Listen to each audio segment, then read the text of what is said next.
اس وقت چند لمحوں کے اندر یا اگلے چند گھنٹوں کے اندر آپ کو غیر معمولی خبر سننے کو مل سکتی ہے.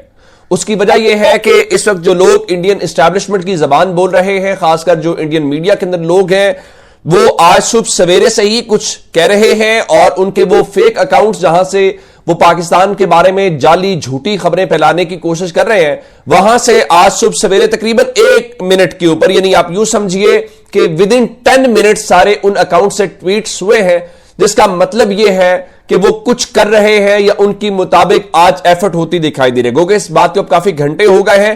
میں آپ کو بتانا چاہتا ہوں کہ آدتیہ راج کول جو ٹی وی 9 کے ایگزیکٹو ڈائریکٹر ہیں، جو آج کل جھوٹ پھیلانے میں سب سے آگے ہیں، انہوں نے 8:29 کے اوپر پہلگام کے ہیش ٹیگ کے ساتھ لکھا operations under way at an undisclosed location, prayers for our forces. یعنی ان کے مطابق جو آپریشن ہے وہ جاری ہے نامعلوم مقام کے اوپر، اور وہ اپنی فوج کے لیے دعائیں کہتے ہوئے دکھائی دی. اب اندازہ اپنے یہ لگانا ہے کہ یہ 8:29 کے اوپر ٹویٹ ہوا، اور اس کے ساتھ ہی ایک اور میگ اپڈیٹس کے نام سے ویریفائڈ اکاؤنٹ ہے، اور اس نے بھی اس ٹویٹ کے 7 منٹ کے بعد ٹویٹ کیا اور لکھا اٹ سٹارٹس جے ہند، آگے انڈیا کا ترنگا ہے اور وہ ہاتھ والا ان کا نشان ہے. تو اب اس کا مطلب یہ ہوا کہ اس ٹائم کے اوپر یہ خبر فیڈ کی گئی اور کہا گیا کہ جناب وہ انڈیا نے سٹارٹ کر دیا ہے.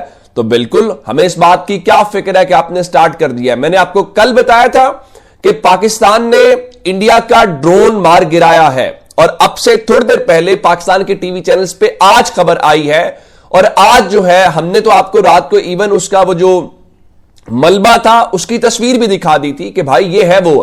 اور ٹی وی چینلز کے اوپر آج سیکیورٹی ذرائع سے خبریں چلائی جا رہی ہیں کہ ایل او سی پر بھارتی کوارڈ کاپٹر نے جو فضائی حدود کی خلاف ورزی ہے وہ کرنے کی کوشش کی، لیکن اس کو مار گرایا. بتایا گیا ہے کہ یہ لائن آف کنٹرول کے اوپر کیا گیا ہے، اور بھمبر کا علاقہ ہے، مناور سیکٹر، وہاں پہ ہی ہوا. ہم نے آپ کو کل بتا دیا تھا کہ جناب یہ ہوا ہے اور ان کا ڈرون مار گرایا گیا ہے، جو خود ایک میسج ہے.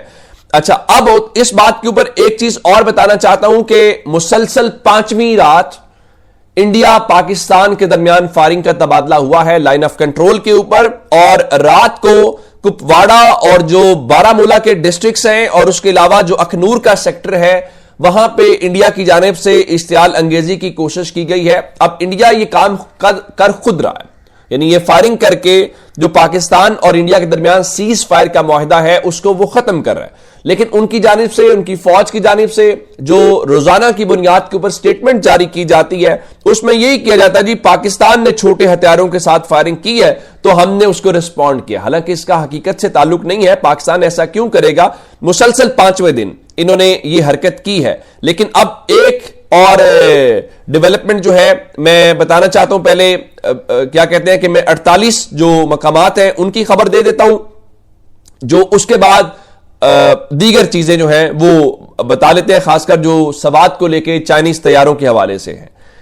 ان کے مطابق یہ پاکستان پہ حملہ کرنا چاہتے ہیں، لیکن صورتحال گراؤنڈ کے اوپر کیا ہے کہ آج انہوں نے 48 مقامات بند کرنے کا پروانہ جاری کیا ہے، اور خاص کر وہ جو ٹورسٹ سائٹس ہیں یا ریزورٹس ہیں یا ایسی ڈیسٹینیشنز ہیں ان کو بند کیا گیا ہے. صرف وہ نہیں ہے بلکہ اس کے علاوہ جو ان کا ایک بڑا پرانا مارٹن سوریا ٹیمپل ہے اس کو بھی سیکیورٹی میجرز کے لیے بند کر دیا گیا ہے. یعنی صورتحال یہ ہے کہ اب جو مندر ہے ان کو بھی کلوز کیا گیا ہے، اور خاص کر مقبوضہ جموں کشمیر کے اندر جو ٹورسٹ سائٹس ہیں وہاں پہ بتایا گیا ہے کہ 48 مجموعی طور پہ مقامات کو لے کے گورنمنٹ نے آرڈر دیا ہے، اور آرڈر یہی ہے کہ بند کیا جائے. اب میں آپ کو بتانا چاہتا ہوں کہ آج منگل ہے.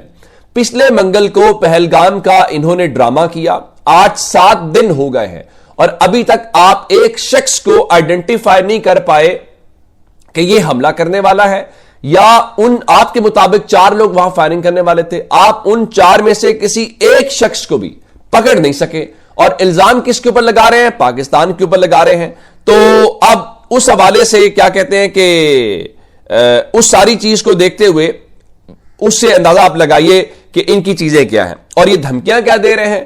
کل ان کے ایک ایم پی صاحب تھے, وہ یہ فرما رہے تھے کہ وہ نا جی ہم 2025 تک پاکستان کو خدا نہ خواستہ, اللہ نہ کرے کبھی ایسا ہو, جی 4 ٹکڑوں میں تبدیل کر دیں گے, تقسیم کر دیں گے.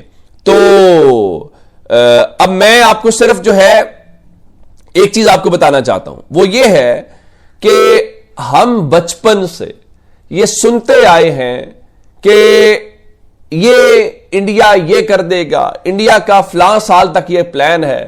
ہم چھوٹے سے جوان ہو گئے تو اب کم از کم یہ تماشے تو ختم کر دینا کہ آپ 2025 کے اینڈ تک جو ہے وہ ڈیوبے صاحب کا اگر خیال ہے تو ان کا خیال ہے, میرا خیال ہے خواجہ آصف نے بڑی کلیئرٹی کے ساتھ بتا دیا تھا کہ اگر ہمیں لگا کہ ہماری جو ایگزسٹنس ہے وہ تھریٹ کے اندر ہے تو پھر ہم کچھ کریں گے. پھر ظاہر ہے ہم نے وہ چیزیں رکھی نہیں ہوئی. اب آتے ہیں اس بات کے اوپر, میں نے آپ کو بتایا تھا کہ اسکردو اور سوات کے اندر پاکستان نے اپنی مختلف جو سٹرپس ہیں, ایئر سٹرپس ہیں, یا جو ہماری ایئر بیس بن سکتی ہے یا کوئی ایئرپورٹ کی جو بھی اس کا سٹیٹس ہے, ان کو فنکشنل کر دیا. اور پھر جو سوشل میڈیا کے اوپر جو ویڈیو سرکولیٹ ہو رہی ہیں وہاں پہ تیاروں کی اڑان بھرنے کی, تیاروں کی لینڈنگ کی, اور ظاہر ہے جب جنگی طیارہ اترتا ہے آتا ہے اس کی اتنی گھن گھرج ہوتی ہے تو آپ کو ٹھیک ٹھاک محسوس ہوتا ہے. اب ان کے لیے یہ نہیں سنبھالا جا رہا تھا کہ ٹرکی سے کیا خبریں آ رہی ہیں, یہ ٹرکی کے C-130 آئے ہیں, ہم ایک کہتے تھے کہ انڈیا کہتا نہیں 6 آئے ہیں, تو 6 تو فیولنگ کے لیے نہیں رکے ہوں گے نا, پہلی بات تو یہ ہے. تو اب اگلی خبر سن لیجئے کہ ان کے اپنے اکاؤنٹ سے بتا رہے ہیں کہ سوات کے جو ایئر بیس ہے وہاں پہ جو چائنیز ملٹری ایئر پلینز ہیں وہ اترے ہیں. اگر وہ اترے ہیں تو ظاہر ہے کہ وہ کوئی ہمارے جہازوں کے ساتھ کوئی سلام کرنے تو نہیں آئے ہوں گے نا, ہم سب کو پتا ہے. اور انڈیا کے لیے پریشانی یہی ہے, انڈیا کا خیال تھا کہ ہم کوئی خدا نہ خواستہ وہ ایسے ہیں کہ انڈیا ادھر سے گھیرے گا ادھر سے گھیرے گا. نہیں, ایسا نہیں ہوگا. آپ کو بنگلہ دیش بارڈر پہ بھی ہیٹ محسوس ہوگی, اور آپ جو افغانستان کے ساتھ مل کے اس وقت حرکتیں کر رہے ہیں اور اب ان کو آپ کہہ رہے ہیں کہ فلان چیز کے اوپر ڈیم بنائیں, ہم آپ کو فنڈ کریں گے پاکستان کا پانی روکنے کے لیے, تو ضرور کریں. یہ ان دی لانگر رن ہمیں پتا ہے افغانستان کی صورتحال اور وہاں پہ چیزوں کو پاکستان سے بہتر کوئی نہیں سمجھتا. تو اگر میچ پڑے گا تو پھر میچ کا حصہ سب کو ملے گا, ایسی بات نہیں ہے. تو اب انڈین میڈیا جو ہے اور انڈین میڈیا سے جڑے ہوئے جو لوگ ہیں وہ ان چیزوں کو لے کے بالخصوص بہت شور مچا رہے ہیں. اب ایک چیز اور ہے کہ راہل گاندھی نے خط لکھا ہے مودی کو اور یہ کہا ہے کہ یہ جو پہلگام والا معاملہ ہے اس کے اوپر جناب آپ فوری طور پہ جو پارلیمنٹ کا اسپیشل سیشن ہے وہ بلایا جائے. اب اگر مودی اس پوزیشن میں ہوتا تو مودی اب تک بہت کچھ کر چکا ہوتا. اب اس کو سپورٹ چاہیے, کبھی وہ پارلیمنٹری ڈیفنس کمیٹی کو بنا لیتا ہے, کبھی کسی اور طریقے سے بنا لیتا ہے, تو وہ چیزیں جو ہیں وہ ہمیں دکھائی دے رہی ہیں. اب اس پہ فواد چودھری کا ایک تبصرہ بہت دلچسپ ہے, وہ آپ کو بتانا ضروری ہے. انہوں نے کہا پاکستان میں لوگوں کی بڑی اکثریت سمجھتی ہے کہ اول تو کوئی حملہ ہوگا نہیں اور بھارت کا حملہ زیادہ سے زیادہ پلوامہ کے بعد والا ہی ہوگا اور اس سے زیادہ نہیں. تو حملہ کتنا بڑا ہوگا اس بارے میں اندازہ مشکل ہے, لیکن بھارتی میڈیا کو دیکھیں تو مودی کے پاس یہ آپشن نہیں ہے کہ وہ حملہ نہ کرے. بدقسمتی سے پاکستان میں صاحب اختیار گروہ کو لوگوں کو متحد کرنے کی بھی کوئی ضرورت محسوس نہیں کر رہا اور ہماری تفریق کم ہونے کی بجائے بڑھتی ہے. ذاتی طور پہ میرا تجزیہ یہ ہے کہ پاکستان کو بھارت کے بڑے حملے کے لیے تیار رہنا چاہیے جو کسی وقت بھی متوقع ہے. یہ بات ٹھیک ہے کہ انڈیا نے شرارت ضرور کرنی ہے, آج کرے, اگلے چند گھنٹوں میں کرے, یا 24 گھنٹوں میں کرے, یا 48 گھنٹوں میں کرے. اپنا بہت سارا خیال رکھیے گا. خدا حافظ.